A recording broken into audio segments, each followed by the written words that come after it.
ওস আমি মানুষ, আমার নাম নুসরাত। আমি খুব লক্ষ্মী একটা মেয়ে, খুব কম কথা বলি। এখন এত কথা না বলে তাড়াতাড়ি একটা রিক্সা করুন। আপনি বিশ্বাস করেন আমি আপনাকে কোনো ট্র্যাপে ফেলবো না। আমি অনেক শিক্ষিত একটা মেয়ে, আমি অনেক মজার মানুষ। শুধু আপনি আমাদের একটা সঙ্গ দেন। আমি সত্যি কথা বলছি, আমি অনেক বড় বিপদে পড়েছি।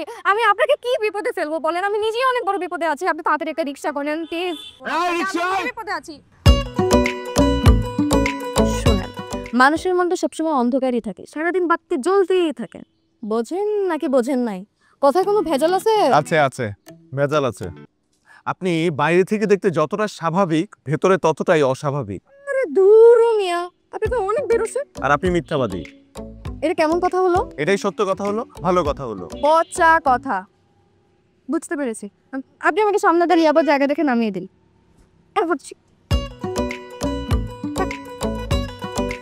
এত জোরে চিমটি মারলাম, এবার উফ করলেন না কেন? সব সময় ব্যথা শরীরে লাগে না, কিছু ব্যথা মনে গিয়ে লাগে। ম্যাডাম, কোনো কথা না বলে সোজা আমাদের সাথে আসেন। যান, এই যে আপনিও আসুন। আমি কেন আসবো? কেন আসবে? অবশ্যই যেতে হবে। আর আশ্চর্য, আমি তো কিছু করি নাই। উনি তো কিছু করে নাই। আমি ওকে রাস্তা থেকে ধরে নিয়ে আসছি নিজেকে বাঁচানোর জন্য। তারপরও ওনাকে অবশ্যই যেতে হবে। এই, আপনি এখন এখানে বসে আছেন কেন? আপনাকে রিক্সা থেকে নামতে বলছি না? নামেন। হ্যাঁ, আপনি এখনো বসে আছেন কেন? নামেন। পুলিশের কথা শুনতে হয়, আপনি জানেন না? নামেন। এই নামেন। বাবা, তুমি আমার কথাটা শোনো। আমি সত্যি সত্যি জানি না উনি কে। তুমি তো অন্তত জানো আমি তোমাকে কখনো মিথ্যা কথা বলবো না। ওনাকে যদি এখান থেকে না ছাড়া হয় আমি যাব না। আর বাবা, আমি কিন্তু কথাগুলো শুধু বলার জন্য তোমাকে বলি। অফিসার, জি স্যার, ওর কাছ থেকে একটা মুস্তিকে রেখে ওকে কানিয়ে ছেড়ে দিন। চলো আমার সাথে। আমার ঘর এত সুন্দর করে গুছিয়ে ফেলেছেন। বলেছিলাম না আপনি পড়ি। আজ এরা কাব্য করে না, নোংরা।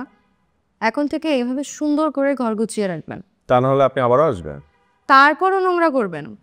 বাবারে, আপনি আসলে একটা জিনিস। আপনি যে পরীর মতো সুন্দরী, সেটা আমাকে বারবার প্রমাণ দিতে হবে কেন? কেন, সারপ্রাইজটা পছন্দ হয়নি? সস্তা হরর মুভির মতো লেগেছে। কিন্তু আমি তো অনেক দামি। কত? 1,15,602 টাকা মাত্র। রাজু, সুমন, বেদ দিয়ে মারা তোদের পিঠের চামড়া তুলে ফেলাবো। আপনি মাস্টারও? হ্যাঁ, মাইরের মাস্টার। তো আমাকেও মারেন। হাত নষ্ট করার জন্য? ভালোবাসার জন্য।